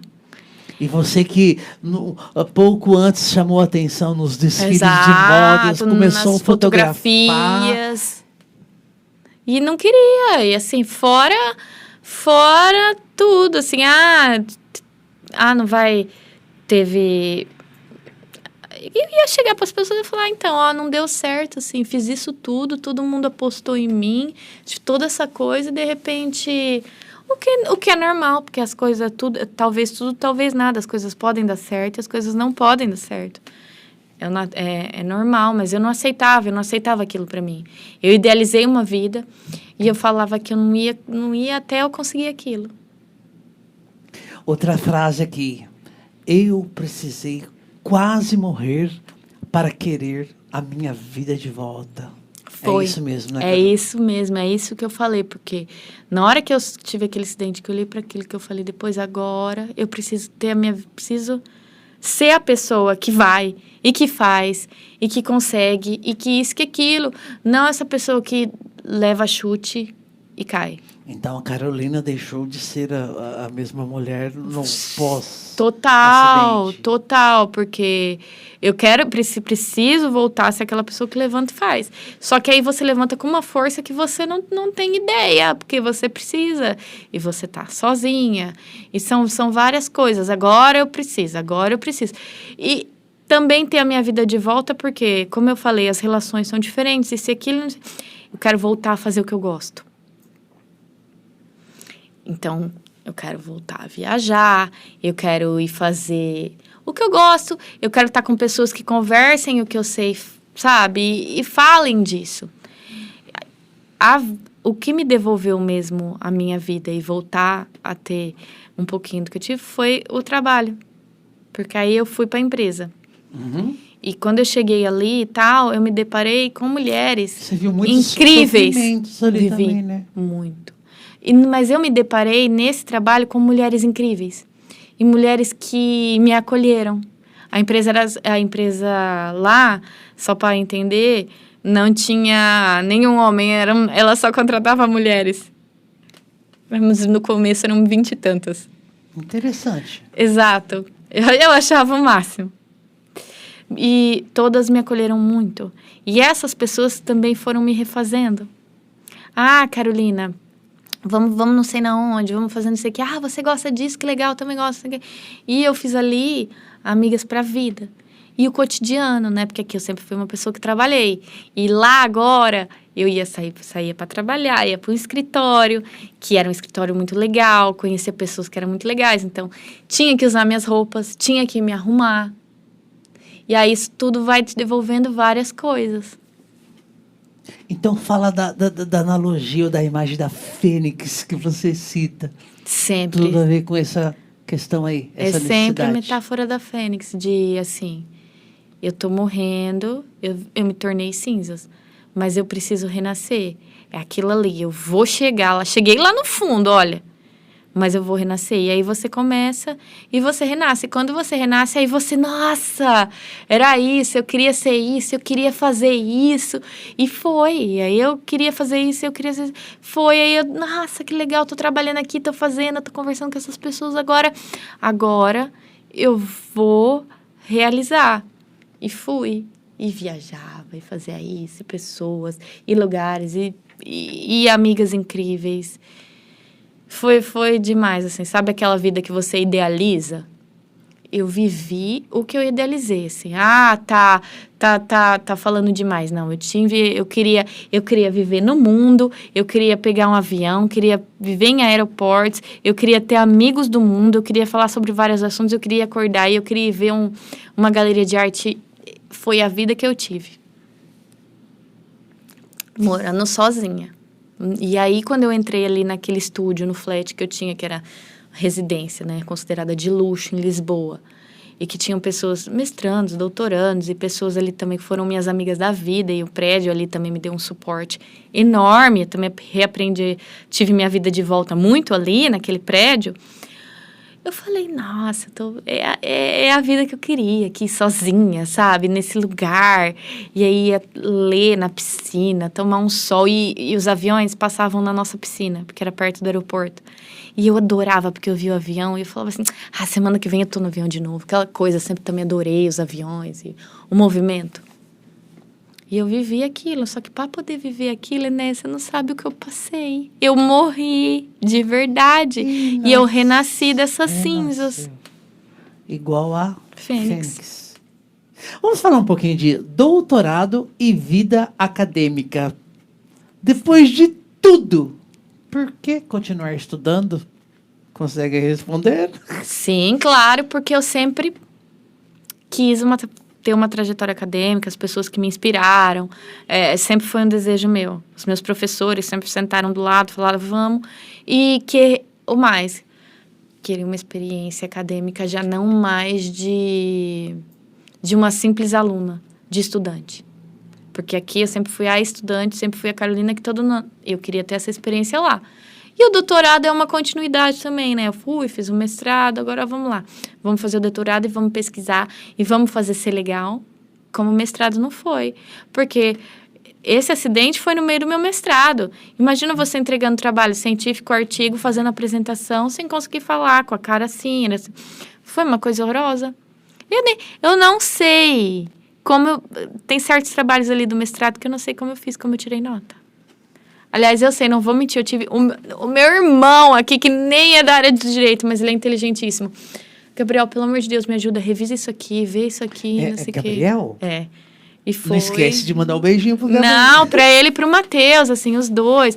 Tanto que na minha tese eu não conseguia fazer, já não conseguia revisar, eu lembro dos dois lendo aquilo comigo por videochamada, e eu assim, foi uma coisa bem doida. Mas aí eu falei, eu quero continuar, eu quero fazer, eu quero sentir a Universidade de Lisboa agora sem Covid, conhecer os professores e tal. E foi incrível, incrível, porque aí eu me apaixonei pela história das ideias políticas com a professora Suzana, que é maravilhosa, e que eu encontrei. Eu falei assim, ai meu Deus, agora eu tenho a minha inspiração aqui, essa mulher que é maravilhosa, que pegou e falou, vamos. E foi. Teve uma coisa até numa aula do doutorado que foi incrível, porque ela... Teve uma aluna que pegou e falou assim, olha, você faz tantas intervenções e você sabe tudo de filosofia e não sei o quê. Eu queria saber em qual país aqui da Europa você estudou. Eu falei, não, eu sou brasileira. Tudo que eu aprendi aqui que eu tô falando é de Araçatuba. Tudo lá de Araçatuba, de quando eu era pequenininha. E aí a minha professora, essa que vai ser a minha orientadora, falou, olha, tua pesquisa desse ano foi uma das melhores do doutorado. Estou muito contente e vou ter muito gosto de ser a sua orientadora. E, assim, para mim foi a minha realização. Eu falei assim, tá, estou mudando a narrativa. Que temas mais mobilizam sua curiosidade como pesquisadora? Isso que eu falei de história das ideias políticas. Eu sou completamente fascinada. Por que a ideia... Vamos pegar, liberalismo. Como que o liberalismo político trouxe a questão da publicidade, dos atos públicos, como que esse raio dessa ideia política que surgiu lá atrás foi o responsável pela abertura dos arquivos públicos, da história como um direito de todos, a história como todos, assim até pontos assim. Eu escrevi um trabalho uma vez que falava disso, da Torre do Tombo, da mudança da função da Torre do Tombo, como que essa ideia política tem influência nisso. A população ter acesso à própria história, a população ter direito de ser informada, sei lá, sobre os atos públicos. Agora, isso da soberania dos estados. É fascinada, eu fico isso... Realmente, tudo muito maravilhoso. Muito. Esses filósofos, que nem o Maquiavel, o Hobbes, o Foucault, que foi o que a Ângela colocou na minha cabeça, todos. Teoria política, filosofia e tudo. Eu sou muito apaixonada por esses temas. Carolina, vamos falar agora um pouquinho de volta ao Brasil. Depois de viver tanta coisa, por que voltar? E olha, aquilo que a gente combinou aqui antes da gravação, algo que tenha porventura ficado para trás, alguma informação importante que você queira falar, fique à vontade para voltar e mais para frente. Vamos organizar aqui dentro da cronologia aqui da sua trajetória fantástica, inspiradora. Agora vamos falar da Carolina voltando para o Brasil. Carolina voltando para o Brasil, meu Deus. Assunto sensível. Não, é muito recente. E eu falo que a pessoa que voltou não é a pessoa que foi. Não tem nem como, porque você viveu, digamos, uma vida ali com muita intensidade. Idas e vindas e... Bom... Tudo que eu vivi ali foi muito intenso. Muito. Demais da conta, Carolina. Não, mas eu já sou uma pessoa intensa. Ah, tá. E aí você imagina verdade. que acontece aquilo tudo. Tudo que eu vivi ali foi muito intenso. Então, assim, era o trabalho, eu vivia aquilo. Eram as amizades, eu tava vivendo aquilo. Era um prédio que tudo acontecia e você tinha amigos e tinha isso, e tinha as histórias ali dentro, aquele enredo que acontecia ali dentro. Muito aquilo. E as viagens, era tudo muito, muito intenso. As pessoas dali.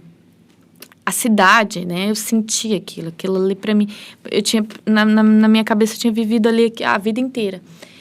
E pegar e voltar, aí você fala assim, e agora? E agora como que eu vou voltar? Você falou que é recente? Quando? É recente, é de novembro. É muito recente! É muito.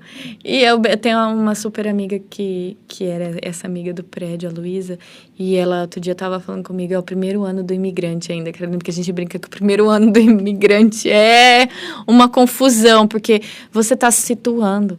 E você pensa que você vai voltar para um lugar que você já conhece e que vai ser mais fácil. Não vai. Primeiro ano do retorno. Do retorno, do imigrante. Tem essa Só transição. Que essa transição, da mesma forma que você teve o primeiro ano do imigrante horrível lá, você vai ter um primeiro ano meio complicado aqui. Sim. Tudo que você reaprendeu, se refez e foi lá e isso, aquilo, agora você chega aqui. Calma. Tá parecendo a história do egresso, porque eu sou da área da execução penal. Mas abafa o caso. Assim, fala mais. Não, faz a comparação que eu quero ouvir. A pessoa, quando entra no outro universo, dentro do sistema prisional, né? Tem todo um período de adaptação, muda tudo. E na hora, né? Ele passa a ser egresso. Quando ele sai volta, ele é reinserido para a vida Pra social, vida social. ela volta também, tem uma... Olha, a comparação é muito interessante. Ah, gostou? Ah, então beleza. A analogia... Sim, porque você vai voltar ali de uma coisa, por mais que você conheça, por mais que você tenha vindo para cá várias vezes, assim, não é o lugar que você deixou mais. Demanda uma readaptação, né? Nossa, e aí você lá vive de uma maneira completamente diferente do que você vai viver aqui. E aqui você tá fazendo o que outra vez? Recomeçando. De novo, você vai o quê? Morrer e renascer. Mais uma vez. Olha, Fênix, o meu roteirista pediu para te perguntar o seguinte, em relação ao seu retorno. Foi racional, emocional, ou profissional, existencial, ou tudo ao mesmo tempo? Fala do seu retorno. O que pegou mais? Tudo. Tudo! Tudo. Primeiro assim, que eu só, do nada dando na minha cabeça, eu quis voltar, quero voltar e vou voltar, porque várias coisas estavam convergindo já para essa volta. Um mestrado, virou um doutorado, que já estava acabando a fase de aula do doutorado. E o que aconteceu? Tinha questão emocional, porque... Família, não? Família, sim. É um choque. Você está convivendo com as pessoas, você está vendo elas envelhecendo no dia a dia. Só que quando você vai e volta, por mais que seja 1 ano, 8 meses, o tempo que for, é um choque você olhar as pessoas, como elas envelheceram. E aí você saber que você está perdendo o tempo de vida com elas. Não só isso, as pessoas também nasceram, as pessoas comemoraram aniversário, são a tua família, as pessoas Alguns da tua vão vida. embora. Alguns vão embora e você perde pessoas. Não dá para pegar um avião e vir para cá. Uhum. E você tá lá sozinha. Eu tive um episódio que a minha avó faleceu e, assim, eu tava lá sozinha. Mas é que eu tive o apoio, assim, de 2 pessoas muito grandes ali. Pessoas que vieram embora. Entende?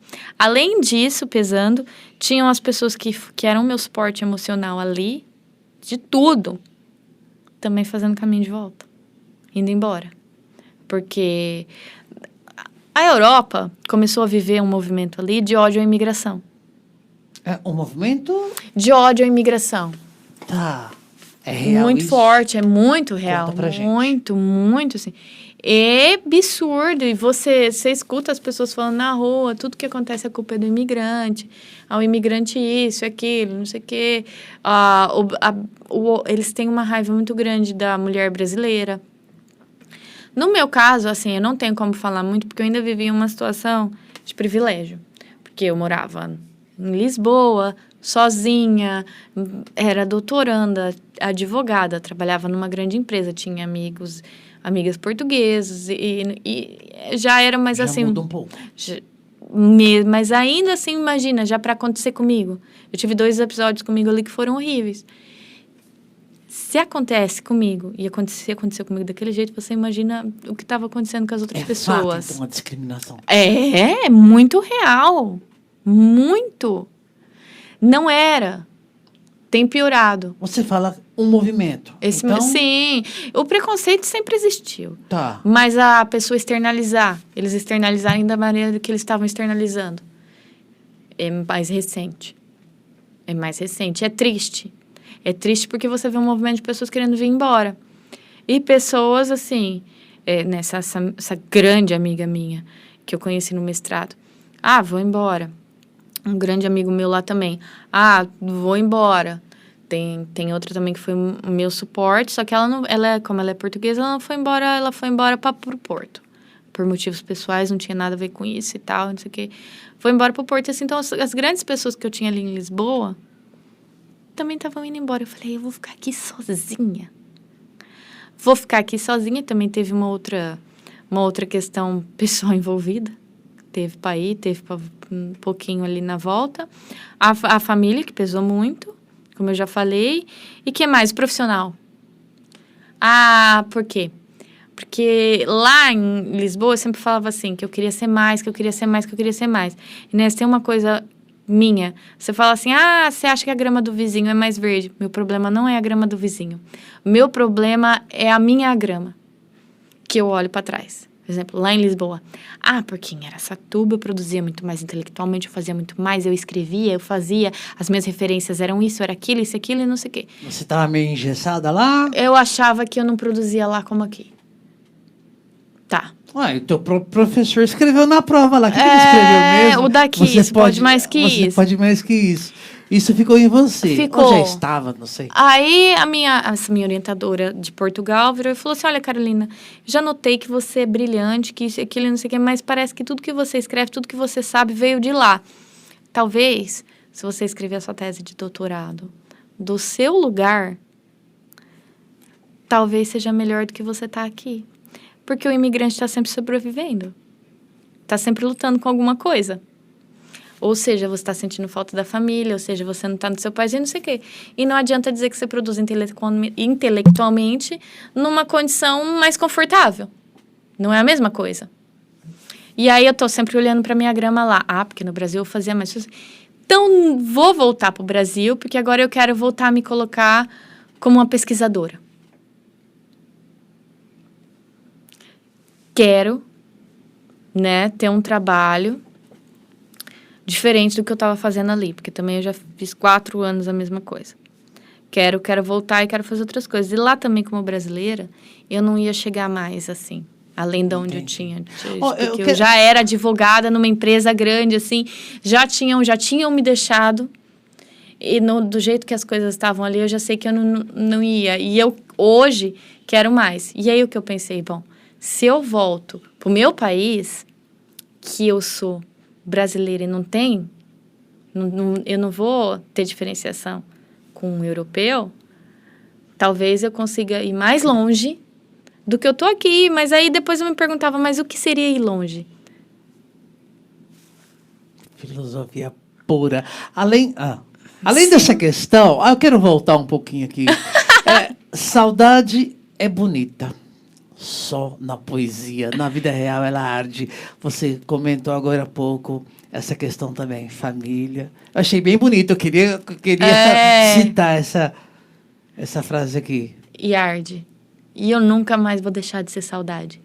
Porque lá em Lisboa, me doía muito. E teve uma frase que minhas amigas todas pegaram e falavam assim, meu Deus, ela escreveu isso, porque eu falei, eu sou saudade. Porque eu comecei a me ver como saudade, porque era a saudade daqui, das pessoas que estavam aqui, de tudo aqui. E, de repente, eu voltei. E aí eu voltei para cá. E agora eu sou saudade do que ficou lá. Da pessoa que eu fui lá, das pessoas. Meu Deus, e agora eu sinto falta da rotina, sabe, do acordar naquele prédio, de tudo, assim, da minha amiga. Vamos ali almoçar, não sei não, vamos fazer não sei o que, não sei o que. Hoje eu sei que a rotina não seria a mesma, porque as pessoas foram embora e tá tudo mudando, assim, mas hoje eu nunca vou deixar de ser saudade. Eu acho por ter vivido as coisas de forma tão intensa. Também, de ter essa intensidade comigo, assim, não... E é bonita, é linda na poesia. Acho que as pessoas veem quando eu publico lá, tô com saudade de tal amiga, tô com saudade de tal pessoa, não sei o que, elas devem achar lindo. Mas aquilo tem dia que te corrói. Você tem dia que eu acordo, eu escuto essa minha amiga do trabalho, a Carolina Machado, falando, bom dia, alegria! E falo, meu Deus, as meninas ali, que tinha a Lu, tinha a Lígia e tal, de ir todas para tomar o café. Eu lembro no último café da empresa, antes de eu ir embora, que eu cheguei e as meninas... eu vou chorar. E aí as meninas falaram assim, olha, vamos todo mundo tomar café, vem todo mundo tomar café, porque é o último café da Carol trabalhando aqui. E da mesma forma foi para eu ir embora do escritório aqui com o tio João. Eu lembro quando o tio João fechou a porta ali, eu falei assim, tô indo para Lisboa. Tio João e o Pedro, eu lembro dos dois, assim, me olhando. Subir no avião, olhar para as pessoas ali, sabe, na gradinha no aeroporto. Minha prima, isso e aquilo. Aí chegava lá e você falava assim, agora eu vou viver mais uma saudade. Na hora que eu entrei naquele avião de Lisboa, para vir para cá, que eu olhei pela janela, assim, o avião subindo, e eu vi, primeiro, a Universidade de Lisboa. Porque eu morava muito perto da universidade, do prédio, tudo, morava num lugar muito bom. via a Universidade de Lisboa, e em seguida via a piscina do meu prédio, quase morri do coração. Eu falei, agora, sabe, tipo... Mas são ciclos, e a gente tem que aprender, e a gente também não pode ficar preso lá. Tem que recomeçar aqui. E lá vai estar lá. Eu vou voltar, eu vou rever as pessoas, eu logo tô lá, logo eu vou ouvir esse Bom Dia Alegria de novo, vou ir lá na empresa tomar um café com elas, vou ir visitar o prédio que eu morei. São as relações que a gente constrói, por isso é tudo muito intenso. Tudo. Que tudo muito fantástico, contagiante, inspirador. Vamos para umas perguntas bem assim de bate-pronto, bem objetiva. A resposta curta, objetiva, rápida. Primeira perguntinha, o mundo ainda te chama? O que você sente? Eu acho que o mundo nunca vai deixar de me chamar. O que eu tô aprendendo a fazer é controlar a minha escuta. Eu tô tentando fingir que ele tá chamando baixo. Porque eu quero construir coisas aqui agora. Bacana. Mas eu tenho um mundo aqui dentro também. Tem um texto que eu escrevi que eu falo isso também. E agora o que eu faço sem o mundo? Porque eu tinha o mundo. E aí os pedaços das coisas que eu trouxe do mundo, mas que aí eu tava aprendendo, que uma amiga lá me falou também, que eu vou sempre carregar o mundo aqui dentro. Gente, isso é muito profundo, isso. Que eu tenho o mundo aqui dentro, então eu tenho que saber que eu carrego o mundo. A Carolina fechou um ciclo ou abriu outro com a volta para o Brasil? Eu acho que a Carolina está continuando. Não acredito que... Não sei. É um movimento contínuo. Eu acho que é um movimento contínuo, é uma sequência. Um fluxo natural aí sim. Coisas. Aí agora a Carolina, que fez coisas incríveis, fez coisas maravilhosas em Lisboa e que falava, uau, meu Deus, nem eu acredito que eu tô fazendo isso, meu Deus. Aí sabe quando você olhava até se achando assim, olha o que eu fiz. Era assim, vai fazer coisas incríveis aqui. Mas assim, eu tô no processo ainda, vai demorar. Então eu acho que é tudo uma continuidade. Aquele ciclo ali pode ter fechado, mas se abrir outro aqui, vai abrir, eu vou abrir, vai ser bom. Mas é uma continuidade daquilo. Continuidade. A palavra resume tudo, uma continuidade. Bacana. O que ainda quer construir como advogada? Eu vou responder não que eu quero construir como advogada, mas como advogada, como historiadora, como fundadora de clube de leitura, como filha, como amiga, como tudo. Mulher. Como mulher, como tudo. Eu espero construir a minha vida. Tem um texto, inclusive sempre voltando na Ângela também, que a Ângela entregou esse texto para os alunos no último dia da aula de história e falou sobre esse texto. É um texto de filosofia que fala, né? É um pensamento do... Já não me recordo se é o Nietzsche, que o Foucault. Acredito que é uma leitura de dele, que alguém fez do Nietzsche, falando que... Ou será que não? Já não me chamo de... Enfim, já me perdi. Enfim. Que fala que a gente tem que construir a vida como uma obra de arte, para depois você poder olhar para trás com orgulho. Então, o que eu quero, e que sempre foi, é isso. Construir os meus caminhos como uma obra de arte, para depois eu olhar e falar, olha que legal que eu fiz. Tal qual eu olho hoje para o que eu fiz ali em Lisboa. Falo, nossa, eu fiz e foi legal. E é isso que eu quero continuar fazendo. E várias coisas legais, assim, fazer coisas, trazer ideias de coisas culturais para Araçatuba. A questão do Clube do Livro? Isso. Um pouquinho pra gente. Sim, eu, antes da pandemia, antes de tudo, com uma amiga minha aqui, historiadora, nós fundamos um clube de leitura. Por quê? Porque nós tínhamos Tinha a Ângela, que tinha o clube de leitura dela, mas nós não podíamos entrar no clube dela, porque a senhora era quase uma academia, assim, era estudante de letras. Não podia entrar. Eram só elas. E aí nós falamos assim, então vamos criar o nosso. A gente um dia estava numa aula do professor Marota, sobre alguma coisa de literatura e história, que eu também sou apaixonada por essas coisas. Vamos criar nosso clube? Vamos. E criamos um clube de leitura. Nem se falava nessas coisas assim de clube de leitura aqui em Araçatuba. E a coisa deslanchou, todo mundo queria participar. virou um acontecimento. Era um livro por mês, nós nos reuníamos num café no domingo, que era sempre a Casa Flora, para falar do livro. E depois fizemos encontros abertos, coisas de divulgação de leitura, da importância da leitura, como que a leitura forma as pessoas. E foi incrível, incrível. E agora nós estamos voltando com esse projeto. Agora eu voltei para cá e nós estamos voltando com esse projeto. Que fantástico. Sim. Traz aqui pra gente, Sim. a galera, pra gente divulgar. Seria, olha, incrível, onde a gente podia combinar, vem as duas, para falar sobre isso. Sim, sim, sim. Dá pra gente fazer Sim. muita coisa, contribuir aí com a divulgação, Sim. fortalecimento dessa iniciativa maravilhosa. Precisamos disso. Também tem um outro projeto de leitura que eu estou desenvolvendo, que eu e uma amiga estamos desenvolvendo, mas aí não pode dar nós não podemos dar spoiler. Mas olha, seria muito legal, e a minha cabeça fervilha, né, de ideia, de coisa, de querer fazer, disso, daquilo. Chamar mais gente para nos ajudar. Vamos. Fazer um grupo. Como você bem sabe, aqui esse modesto estúdio, home Que eu adorei. Aqui. Obrigado pelo carinho. Carolina, vamos aqui infelizmente, para a nossa pergunta final, derradeira, aqui nesse nosso bate-papo aqui, enriquecedor aqui, inspirador, essa trajetória maravilhosa da mocinha do interior de São Paulo, altos voos, Europa, em plena pandemia, esse acidente incrível, essa experiência aí no acidente, e depois, nos últimos, digamos assim, nos últimos minutos do segundo tempo da prorrogação, que era o seu prazo limite ali, né? Fico aqui, eu volto para o Brasil, aconteceu essa coisa maravilhosa, você trabalhar na imigração, é assim que fala. Nossa, gente, uma história fantástica. Podemos aqui ir para a pergunta final, valendo R$1 milhão.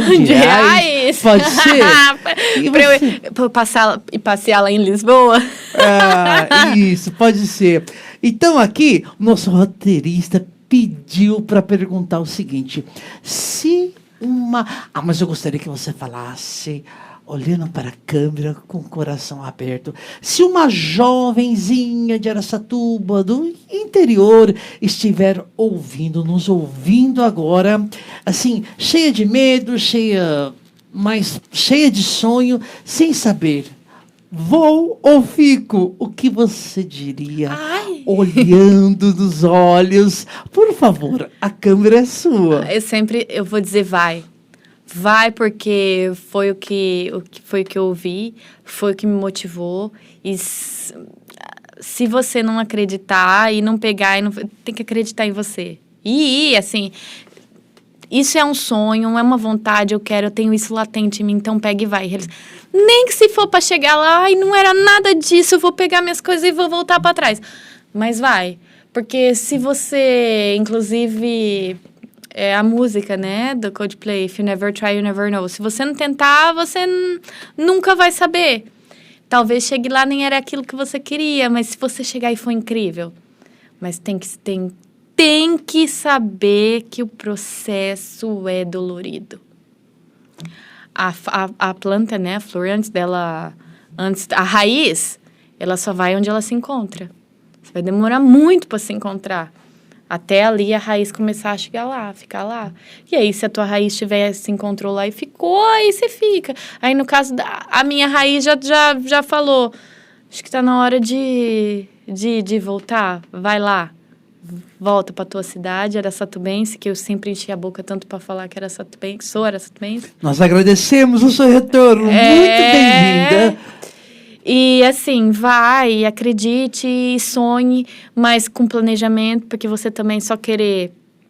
eu quero e não planejar, vá conversar com pessoas.